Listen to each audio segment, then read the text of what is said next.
Good morning to everyone, and welcome back to the last day of the Burden Exchanges. And today we have with us Torunn Wimpelmann, who is a research director at CMI and has been working on issues related to women in Afghanistan with a particular focus on access to justice and the politics around these issues more generally. And we are going to carry out a very informal interview, also because we felt that given what's happening in Afghanistan, we couldn't have a space like this go without some conversation or reflection about it. So maybe if you can just briefly start with summarizing what happened in Afghanistan last week, Torunn. Sure, thank you, Ruth. In April, President Joe Biden stated that all American troops would be out of Afghanistan by the 11th of September. And then in the last months, we've seen the Taliban intensifying their offensive operations, and they've taken over more and more of the areas of Afghanistan. And then gradually, they started going into the provincial capitals, and then everything happened very quickly. They started to take about a bit more than a week. They took two key cities, Herat and Kandahar, and then they took over provincial cities, often several by the day. And then by Saturday, they'd taken almost all the cities, and there were everyone was then saying it would be only a matter of weeks before the Kabul fell.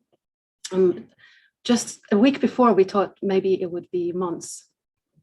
And then on Sunday, as they had taken almost all territory apart from Kabul, the Afghan president fled, although there were attempts to get some kind of political solution. And the Taliban, although they said that they would not go into the city, and everyone was very worried that there would be a bloodbath, they did it because they said they were looters, and they were going in there to secure the life and property of the population in Kabul. So we're now in a situation where Kabul is controlled by the Taliban. The government has fled or have disintegrated. And as everyone who has been following the news in recent days know, there are American troops at the airport. And there is thousands of Afghans trying to flee the country. And there's been an absolute mayhem with people falling off airplanes. Nobody is exactly sure what's going on at the airport, if Afghans who can flee are able to get in or not. And it's an extreme, it's been a week, I think, of shock for everyone who's involved in Afghanistan, and certainly for Afghans in Afghanistan and Afghans abroad. Yes, I imagine that. Have you been in the midst of this? And I assume you have many contacts in Afghanistan. Have you been able to be in touch with some of them? And do we know what they're reporting firsthand? Yeah, we're getting very little information, because I think what is happening is that Afghans in Afghanistan, many of them are desperately trying to orient themselves.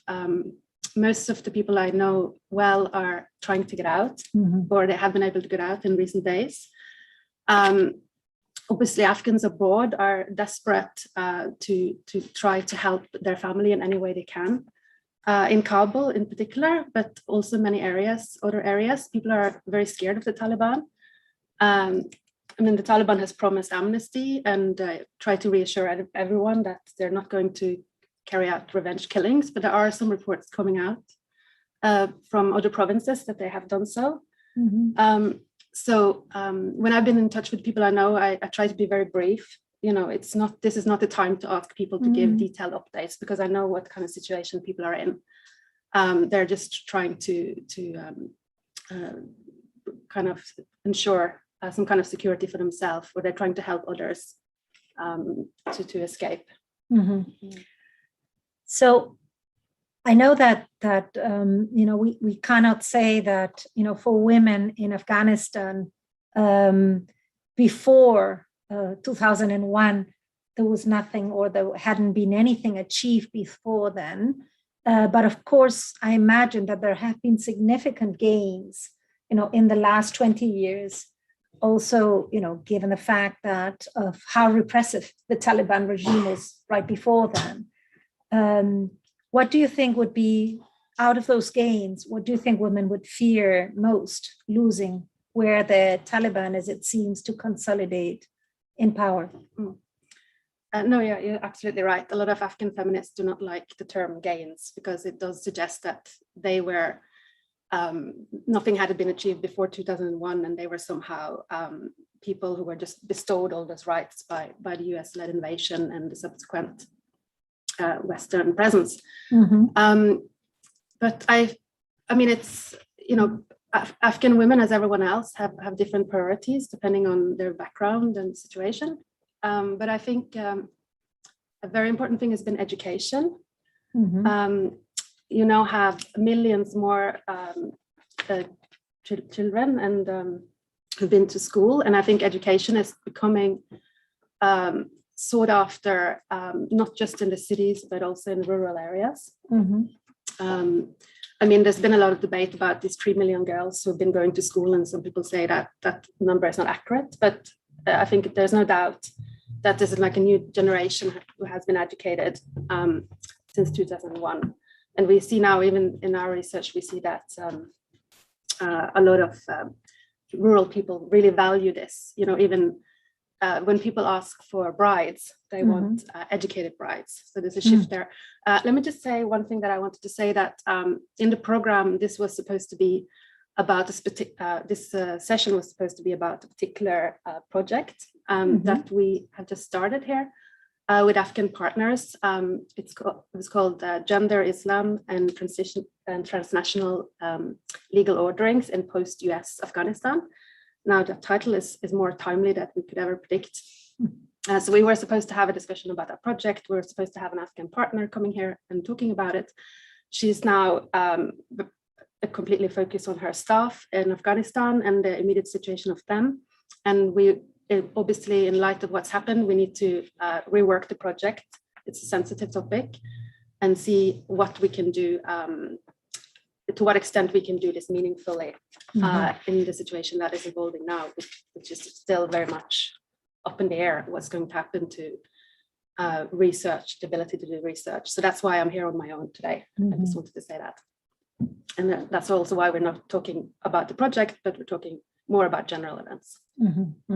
So you would say education is probably one of the very key.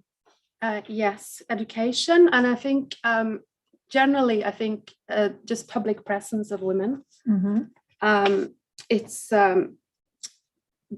women who go out is still a very controversial thing in large part of the country. And it's been heavily politicized because of the wars of recent decades. So women who are out in the public spaces, on the street, at universities and media, and politics, become very much a kind of symbol almost of struggling visions of the country. For some, they are seen as Western agents or representative of a kind of alien order. So the fact now that, of course, during Taliban rule before 2001, all women were banned from leaving the house without having the now very infamous burqa and without the male chaperone. And that is something, the fact that women are part of public space, that they go out now in urban areas. We saw them until a few days ago in parks and cafes, walking around, just more a matter of fact than what they did only a decade ago. So I think women's presence has been much more normalized until recently. What about women's presence in, state powers, in, the executive, legislature, judiciary? Had there been any significant gains? There's certainly been a change because, during the Taliban rule in Mujahideen, there was no representation whatsoever, almost, of women in these sectors. But it's still quite limited. Women's representation in politics were quite still limited. Although I guess when you compare it with many countries, not so bad. For instance, you have a 25% representation in parliament. Yeah, that's average, actually. Yeah, which is part of a quota, but very few women in senior political positions. I think just now, before the government collapsed, there was only 2 women ministers, like an all-time low. There used to be 4. Relatively few women in higher kind of senior position in government as well.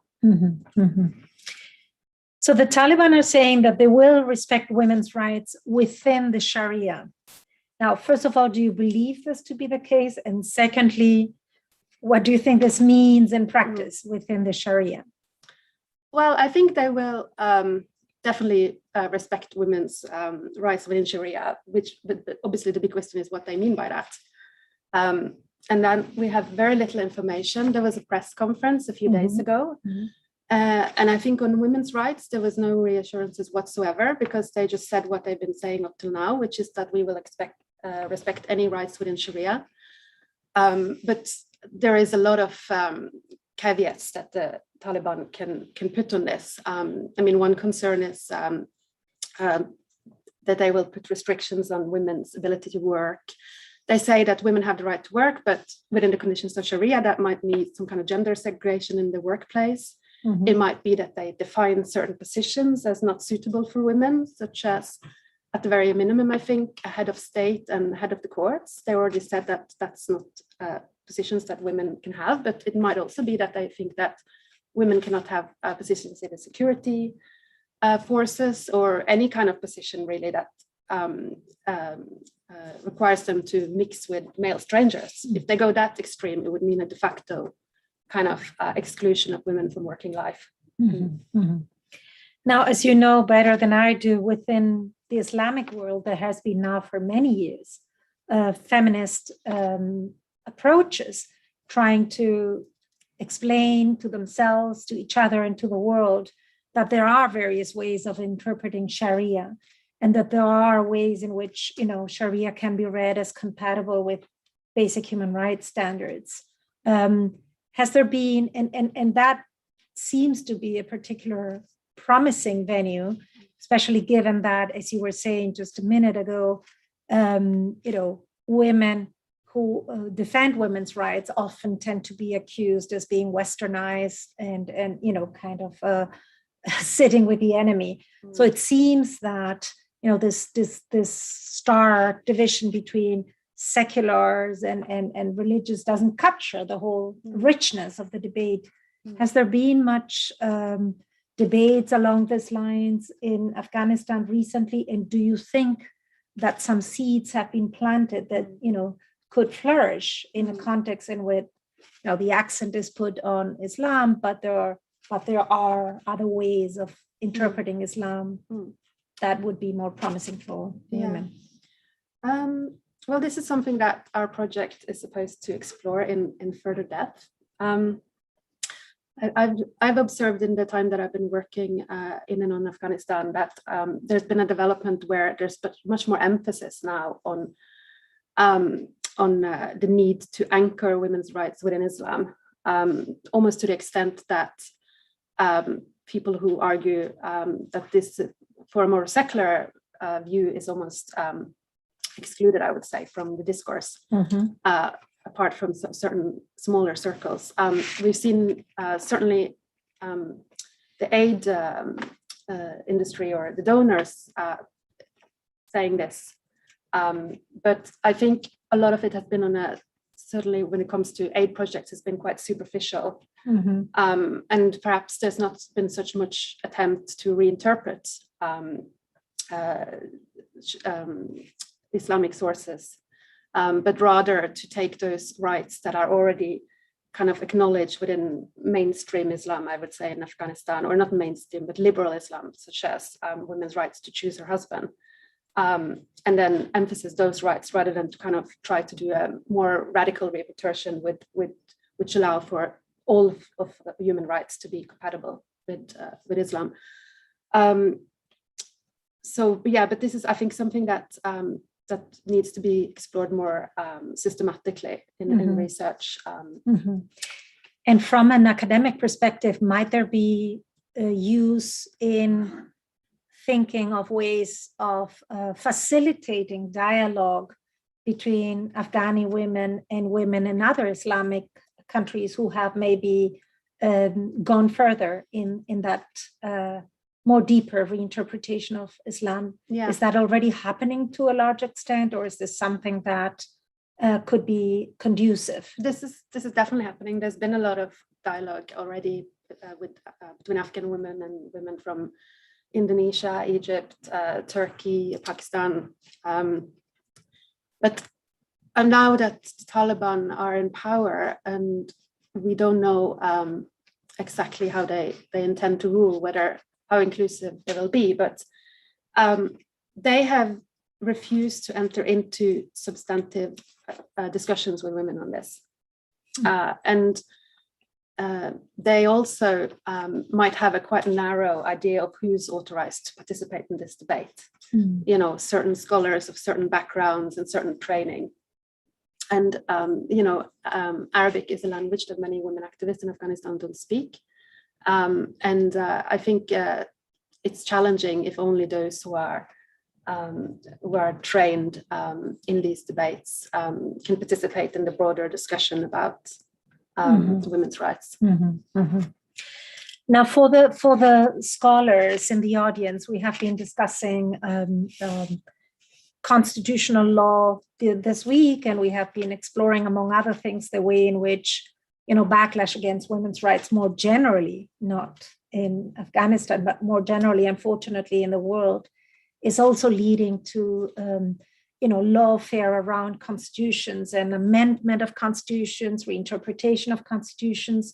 If you think of the 2004 constitution in Afghanistan, what might be some of the changes that we are likely to see under Taliban rule? Yeah, this is a big question and something that many people have speculated about.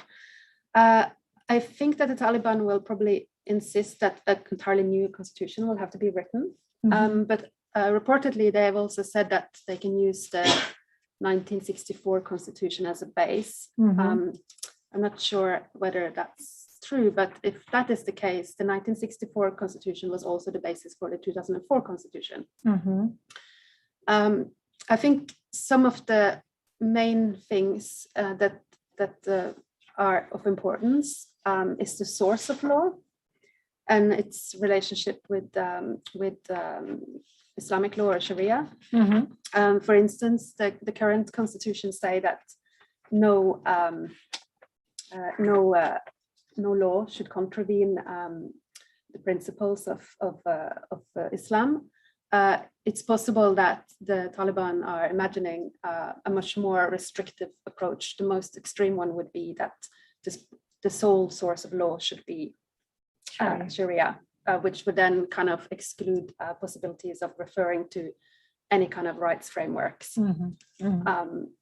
I think another very important question is the question of legality, because there is a long history in Afghanistan of a kind of almost, I wouldn't call it a tug of war, but a lot of debate around what should be the relationship between codified law and fiqh, which can legal officials be permitted to apply law based on their understanding of fiqh, or can they only refer to the codified?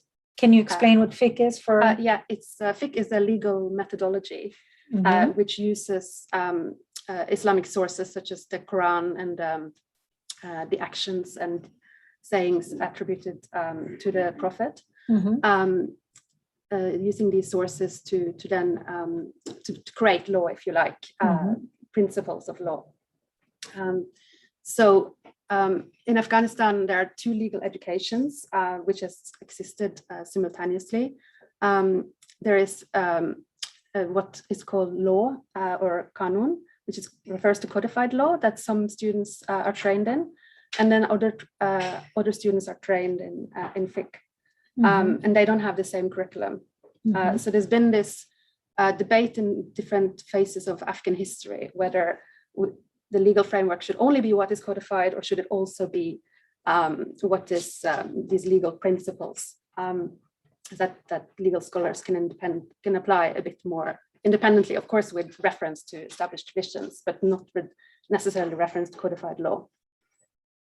So this is very important in practice, because what we've seen in Afghanistan since 2001 is that judges have used a slight ambiguity in the current constitution, which says that legal officials can apply fiqh in situations where codified law do not apply. That's one Article 131, and they use this to prosecute women for moral crimes, which is not in the legal framework.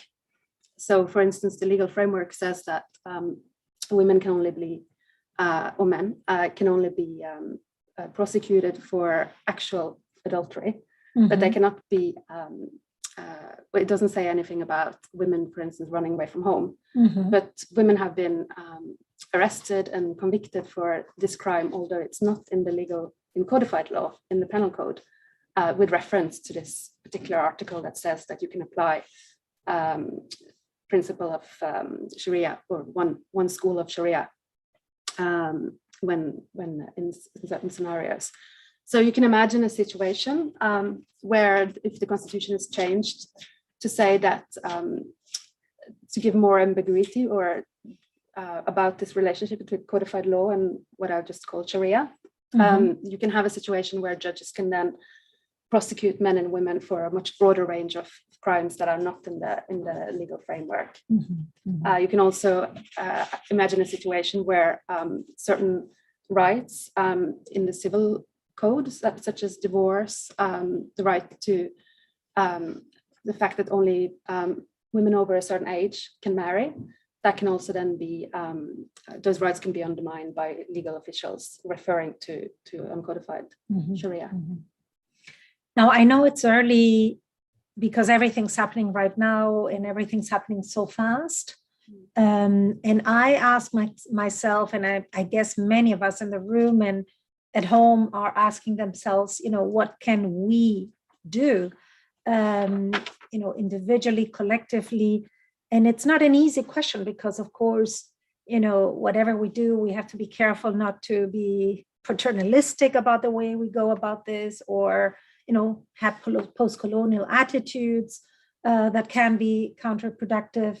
Do you have a sense? Yeah, I think you said it. People are in shock, and before you actually react, it might take a little bit of time. But what is it that you think we can do other than watch this and be deeply concerned? Well, there's an obvious topic of refugee policy. Most countries have evacuated, or many countries, including Norway, has evacuated only those who are Afghans who are at the embassy, have been working at the embassy presently, or people who are worked for the Norwegian armed forces. And it's interesting that the Taliban has given guarantees to everyone. They've said that we're not going to persecute anyone, and we also will not, we welcome embassies and international staff. They're kind of guaranteed for their safety as well, but yet all the embassies have evacuated. International agencies are starting to evacuate their staff. So there's obviously not full confidence in this guarantee, yet it seems that Afghans who are not working directly for foreign embassies are expected to kind of just wait and see what happens. And many of them do not want to flee the country for good. There are people who are very committed to Afghanistan and want to stay there, but they might just, they just want to get out for a few months until they can be certain about the Taliban's real intentions. So that's a very obvious point, I think, now, which is urgent. And longer term, I think I don't have any clear recommendation. It's not my place to have them either. But I think in hindsight, the kind of feminist debate in the West after 9/11 went a bit astray. I mean, of course, the invocation of saving Afghan women, the idea that the Western-led invasion was to save Afghan women was obviously extremely cynical and misleading, and it had a lot of problematic assumptions about the West as saviors, as kind of bestowers of liberty to these helpless Afghan women, and there has been a lot of problematic aspects, reducing all kind of sufferings, as some scholars have pointed out, to in Afghanistan to gender, and kind of pointing all Afghan men as monsters.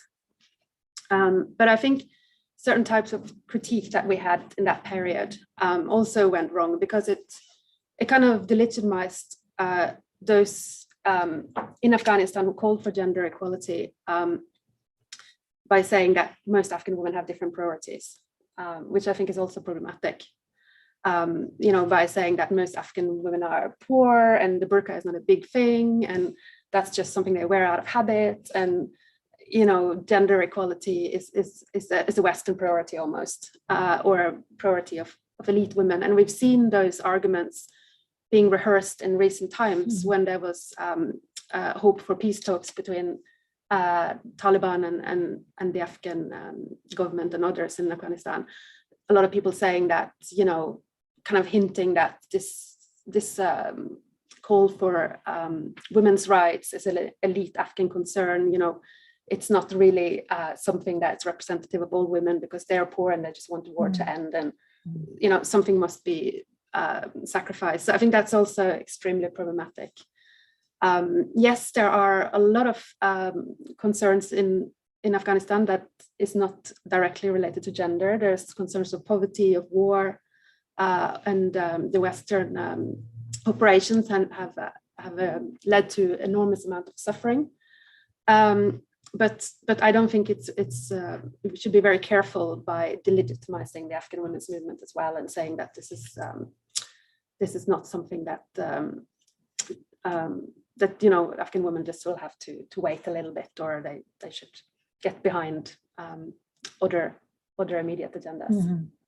It's fascinating to hear you speak and think of the risks of, in a way, projecting, our own feminist inner struggles onto how we read, the situation of women in Afghanistan.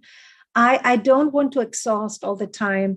We still have some time, and I'm sure that there will be people in the audience who will want to ask you some questions. So I'm going to let the floor now go for questions coming either from the audience who is physically present, or people who might be connecting from wherever they are. I believe that you need to come forward, is that right? So that your voice is captured by the micro. But this is just a very brief question about the court system.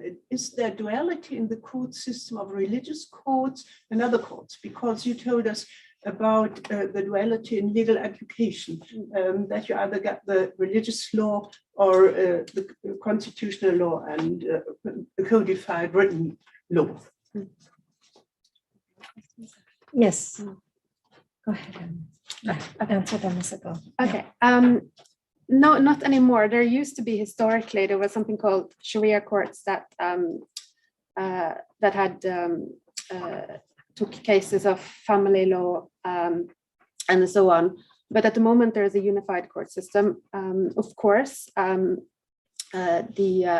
reality, there is much plurality. There is the Taliban has been running as kind of parallel justice system in areas that they have been in control of. And it's also very common in Afghanistan to have these kind of local conflict resolution mechanisms, they call it, sometimes fairly kind of routinized, referred to as jirgas or shuras, which cases that are of particular importance to women are often resolved, not always to the satisfaction of women, but perhaps more to the satisfaction of the broader community. Mm-hmm. You want to follow up? So what about the qualification of the judges then, of those who've gone through the religious system and of the others? So if those with the qualification from the religious system, they go to it's called the state courts that and sit side by side with the others. Well, I know from other Islamic countries that you have a duality of systems, or in Israel, you also have a duality of system. And then the question, how many women lawyers are there to represent women? Can women go to court, represent themselves? Do they have the legal status to do it, or are they dependent on men still? Or, well, if I envisage under the Taliban regime, they won't keep the capacity of going to courts themselves. I don't know. So, yeah. There is, regards to the legal education system, there is something called the stage course for all legal officials, judges and prosecutors and lawyers, which is on top of kind of university education or madrasa education in some cases. So to become a judge, you need to apply for this stage, and you need to have either a bachelor in Sharia and Islamic studies or a bachelor in law, which it's called Kanun. Or in some cases, they also admit people with madrasa studies background, which is more of a kind of slightly different religious education. And then there are competitive exams to get into this course, and it's a 2-year course, and then you become a judge after that. So there's this constant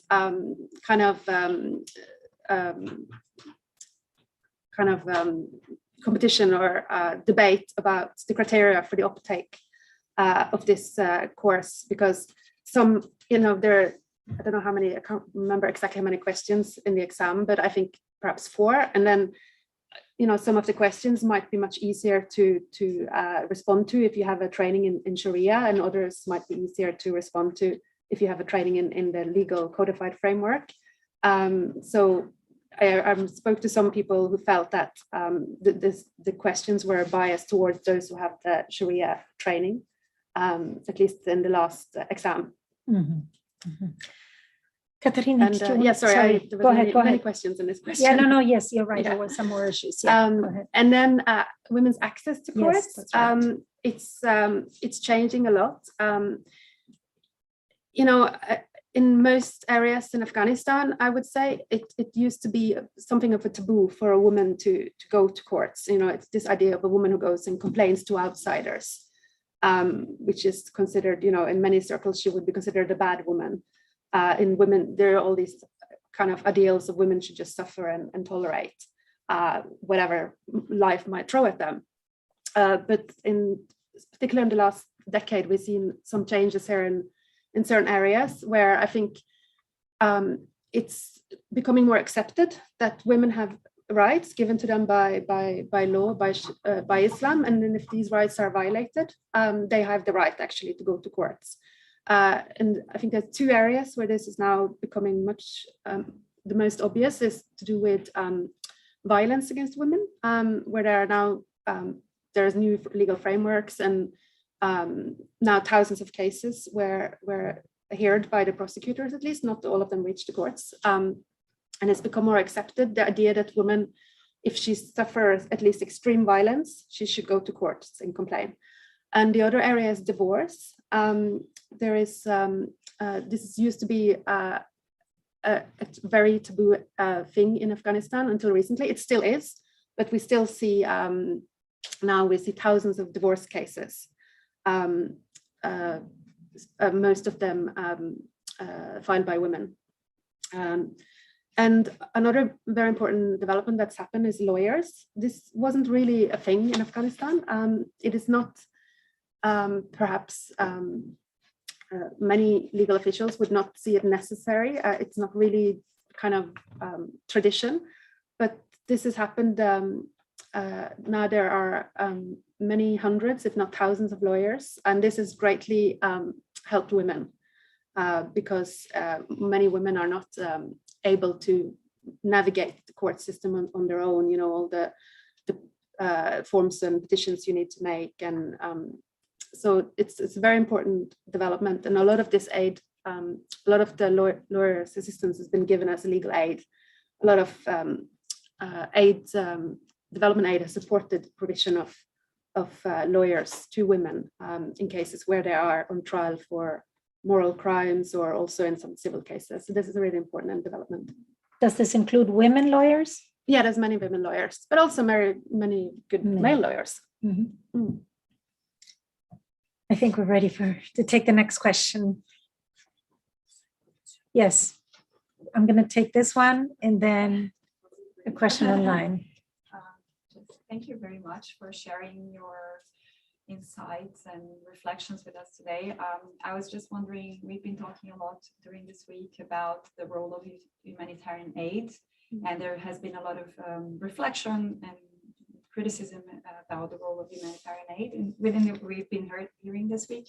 And I wonder if you have, I know things are still unfolding very fast, it's difficult to follow, but if one, you have anything to share with us about how you see the role of humanitarian aid so far, and especially in regards to women's rights, Western humanitarian aid, what I mean by that, and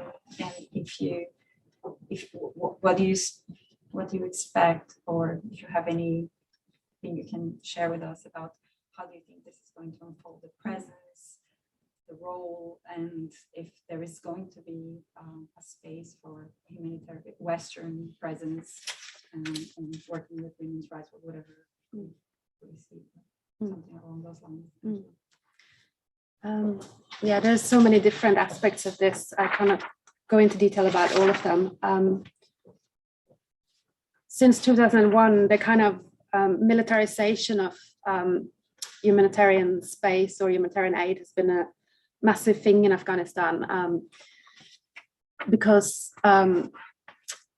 it's been difficult, I think, for aid agencies to claim this space, because the military has expected aid agencies to be part of the war effort. You know, there has been all these military doctrines that says, okay, we go in and we clear an area, and then all the aid comes, and that creates the support for the Afghan government that we need. And for various reasons, this has been extremely simplistic and it hasn't worked. And it has endangered the neutrality of aid agencies. So that's a massive issue, and Afghanistan has been one of the most, if not the most dangerous place for aid agencies to work.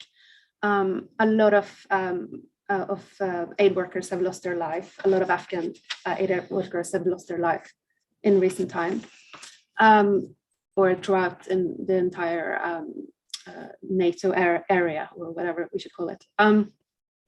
Now, this is the question of humanitarian aid is very urgent. There is a humanitarian crisis in Afghanistan.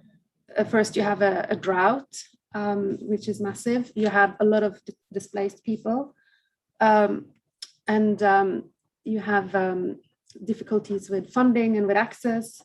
And I'm very concerned about the immediate situation all over the country now. The Taliban has all kind of assets have been frozen. Taliban is likely to run out of money if they don't have access to money. The state coffers have been frozen. They don't have access to reserves. And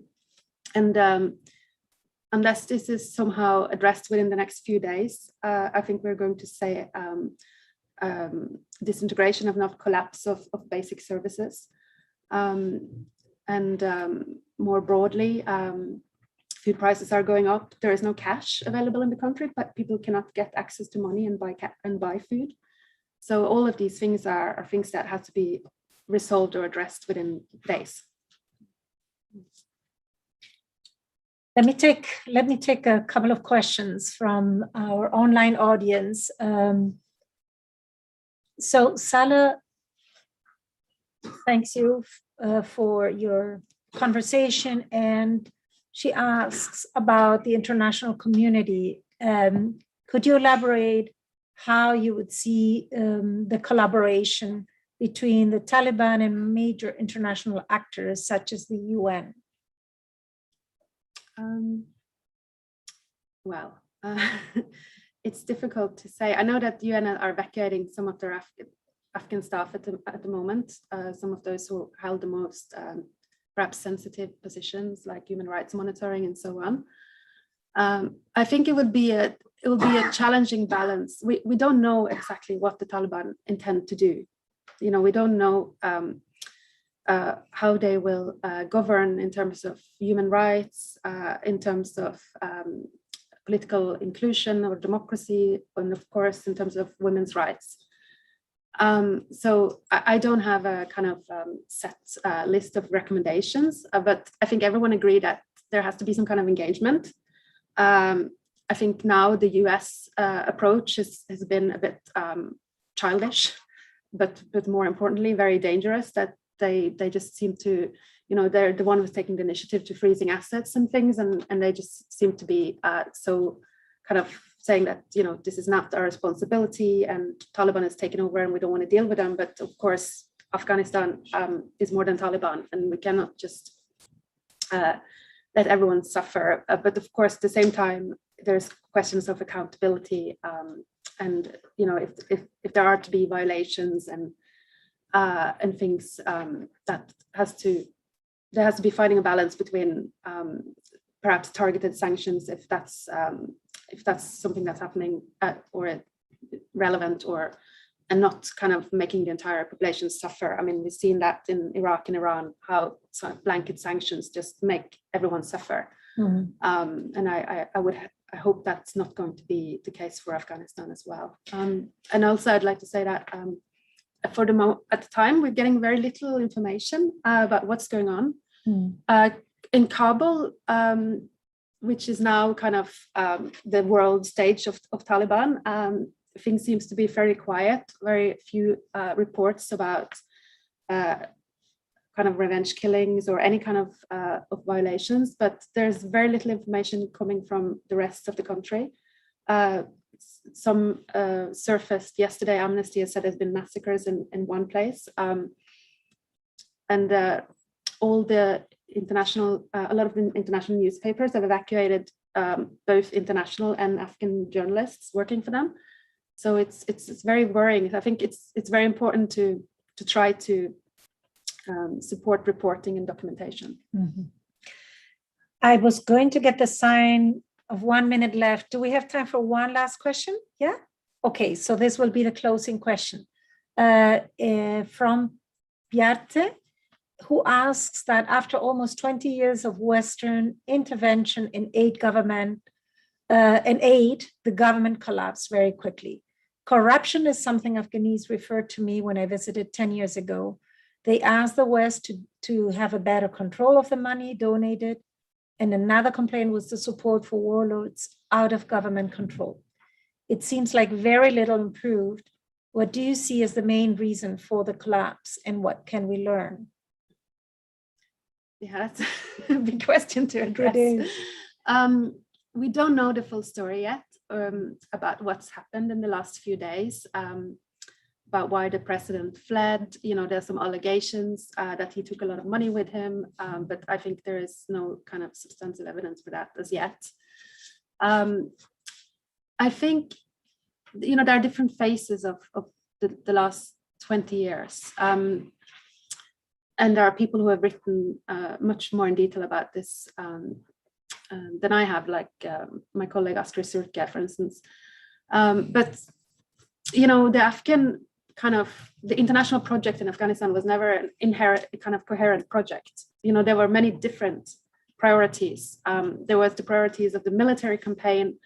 You know, after the US invaded, they had a massive kind of effort to hunt down people, and they allied with all kind of people in order to do that, distributed loads of cash to get loyalty, and, you know, completely ignored the narcotics production, which is the driver of a lot of the corruption.